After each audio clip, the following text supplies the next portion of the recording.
척추 마취는 이제 그 마취 방법 중에 하나로 우리가 이제 환자 의식은 있으면서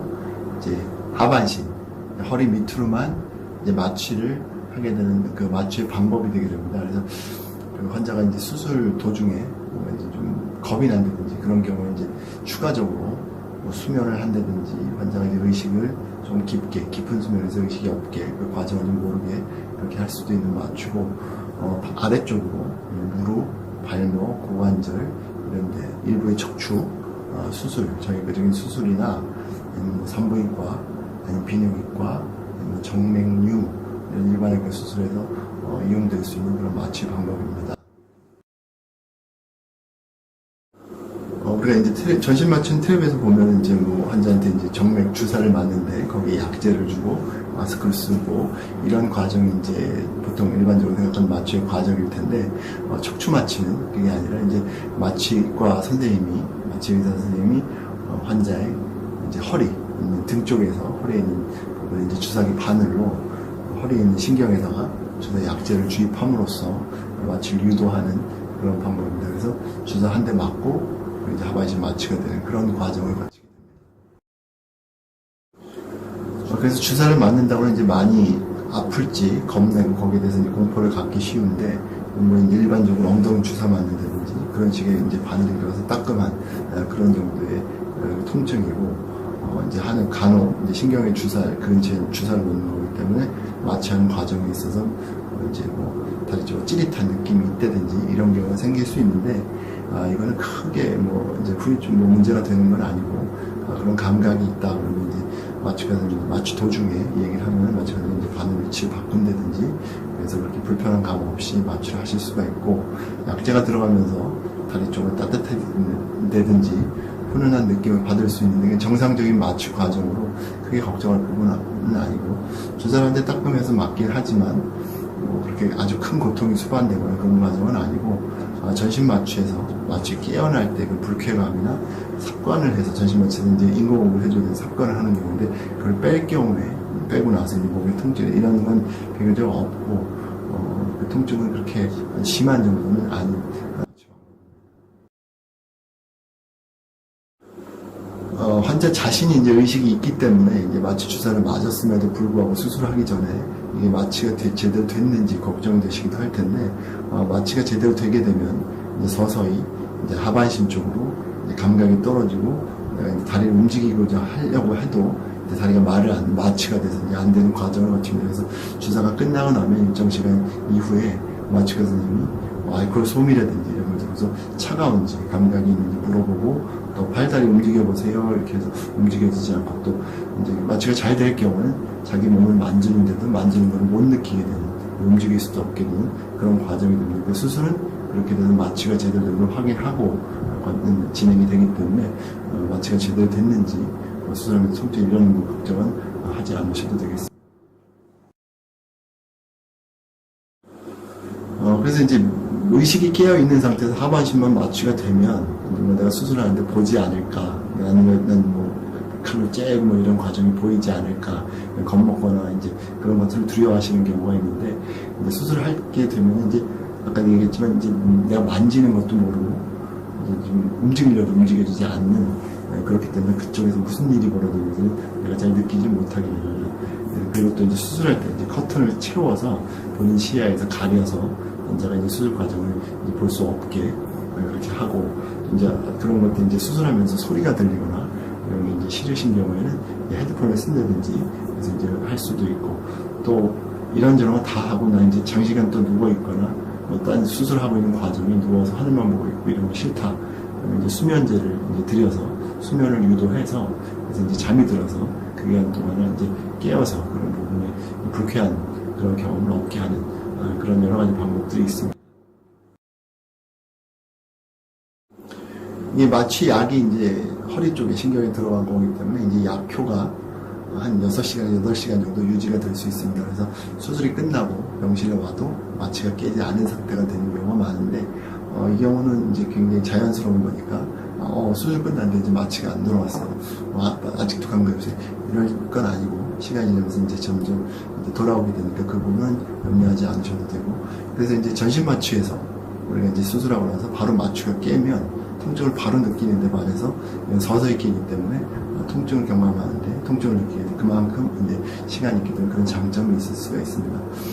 수술 끝나고 나서 이제 병실에 와서 이제 고개를 들면 한 6시간, 8시간 동안 환자분이 이제 눕되 베개를 베지 말고 바로 누워 계세요. 이런 얘기를 이제 간호사나 의사 선생님이 할 텐데, 그 이유는 이제 우리가 등에 주사를 맞기 때문에 이 등의 허리에 이제 그 허리에 주사를 맞기 허리에 신경하고 뇌하고 이제 연결이 되어 있습니다. 그래서 뇌 척수액이라는 게 우리 피처럼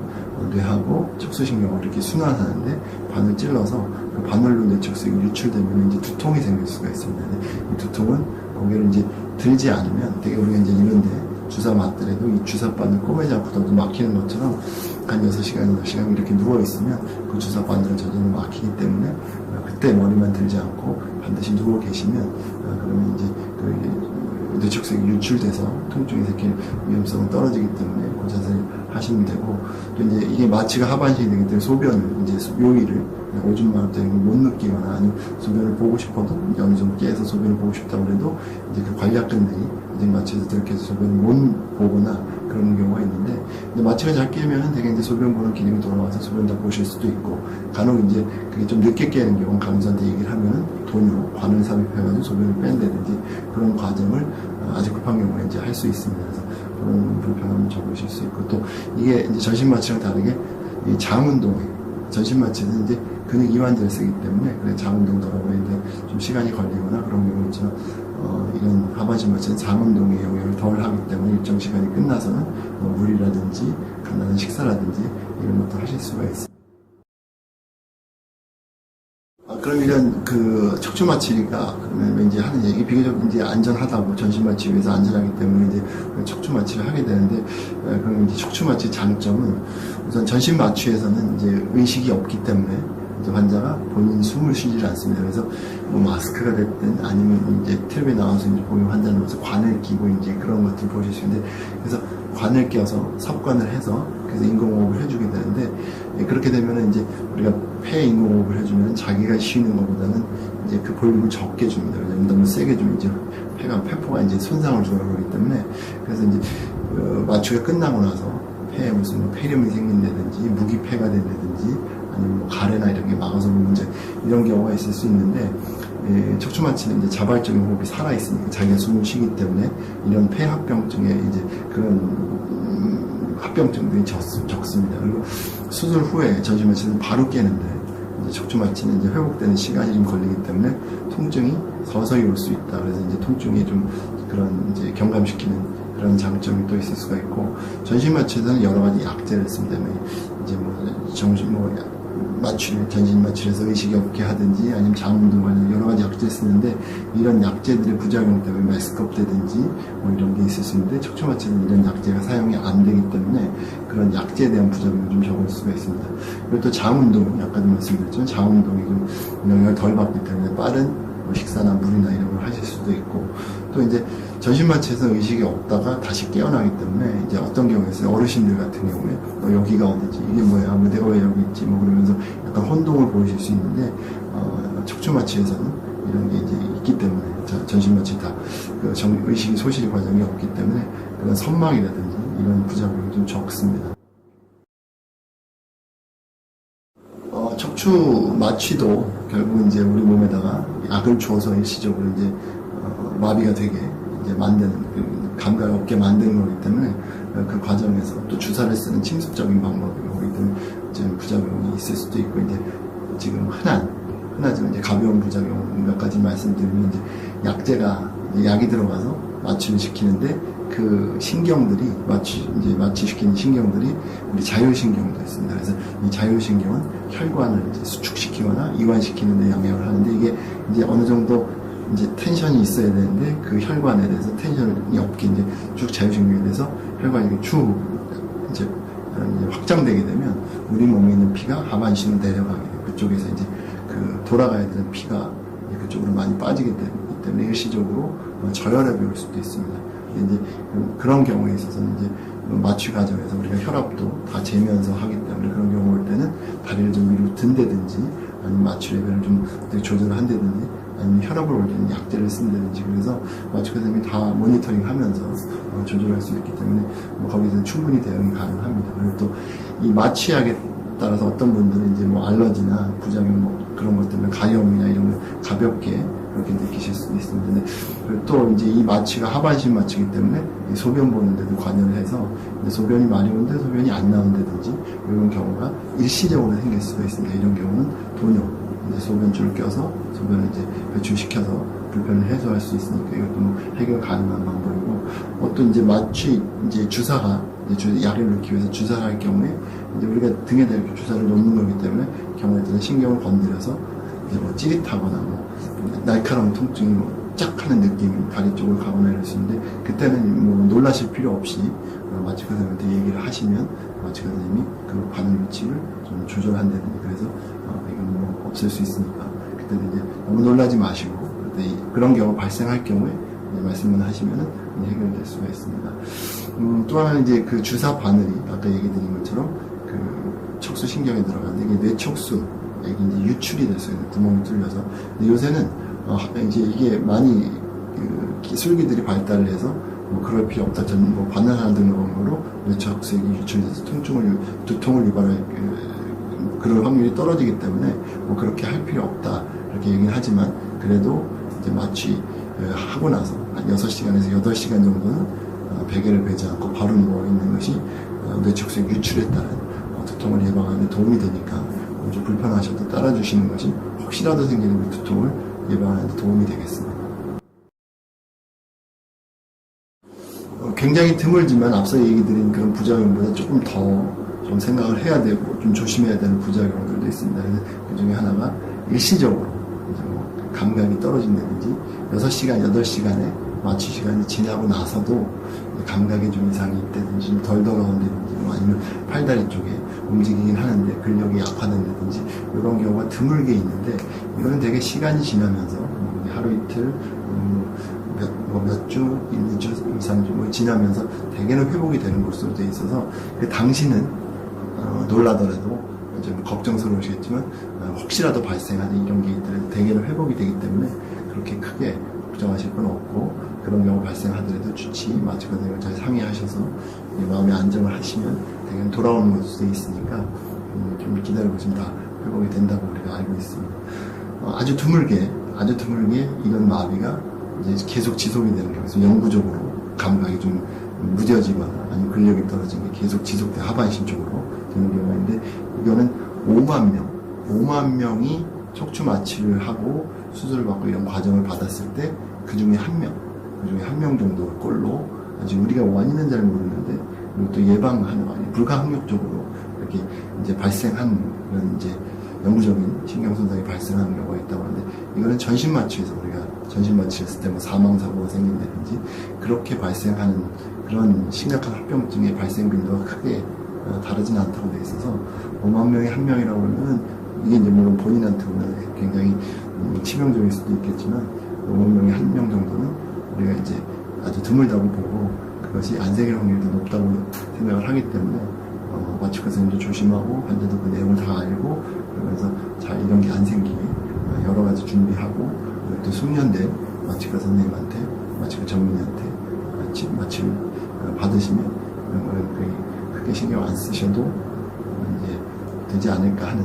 크게 걱정 안 하셔도 되지 않을까 하는 그런 생각. 되게 이제 마취를 할 때 수술 전에 이제 마취하기 전에 금식을 하는데, 이제 그 전날 저녁 이제 하고 자면서 취침하고 나서 그리고 아침부터 계속 이제 금식을 하게 이제 권장하는데, 척추 마취에서도 이게 필요합니다. 이제 전신 마취를 할 경우에 우리가 이제 금식을 하는 이유는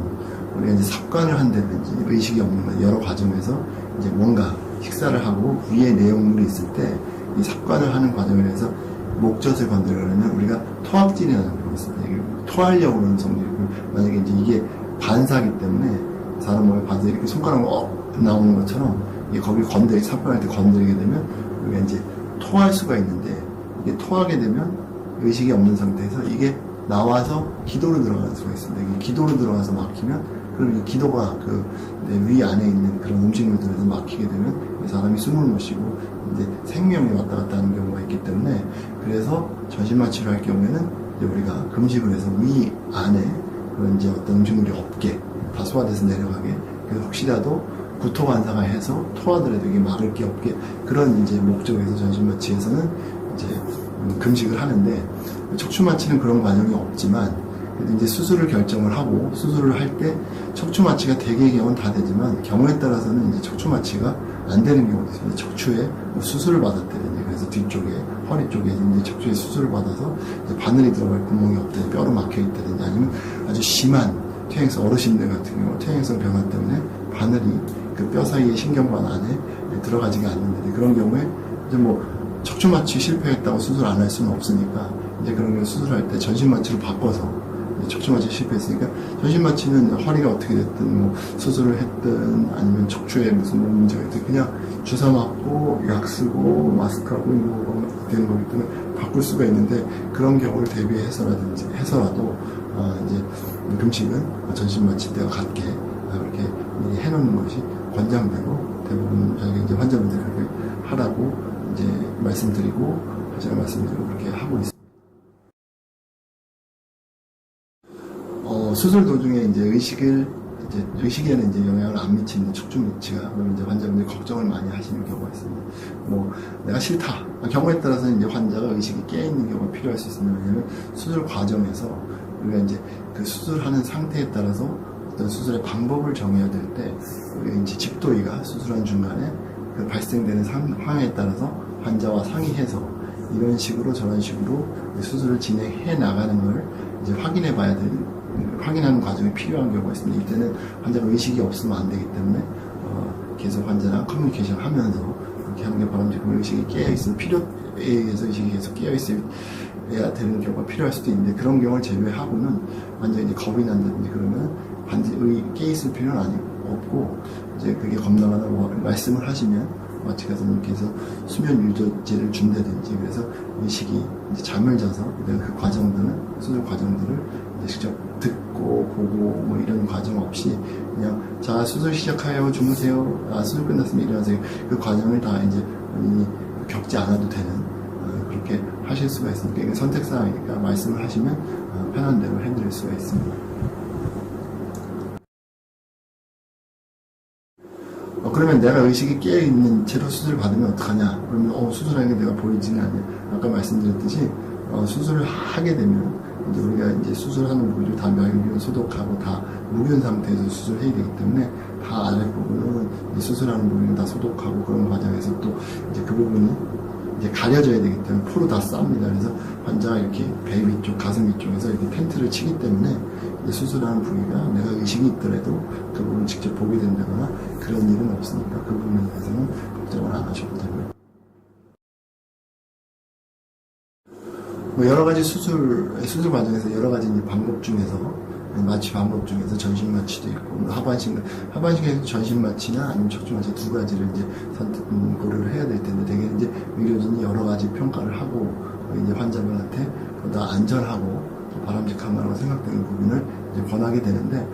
환자가 나는 척추마취, 난 등에 주사 맞고 이런 것도 싫고, 난 이거 싫어요, 난 전신마취 할래요. 그건 이제 선택사항이기 때문에 반드시 의료진이 이거 아니면 안 된다 그러진 않고, 환자분의 될 수 있으면 이것이 좋을 것 같습니다. 그래서 저희가 이제 소견을 말씀드리고 이제 추천을 해드리지만, 거기서 어떤 마취를 할 것인지는 환자분이 충분히 선택하실 수 있고, 그게 충분히 아주 의학적으로 아주 이제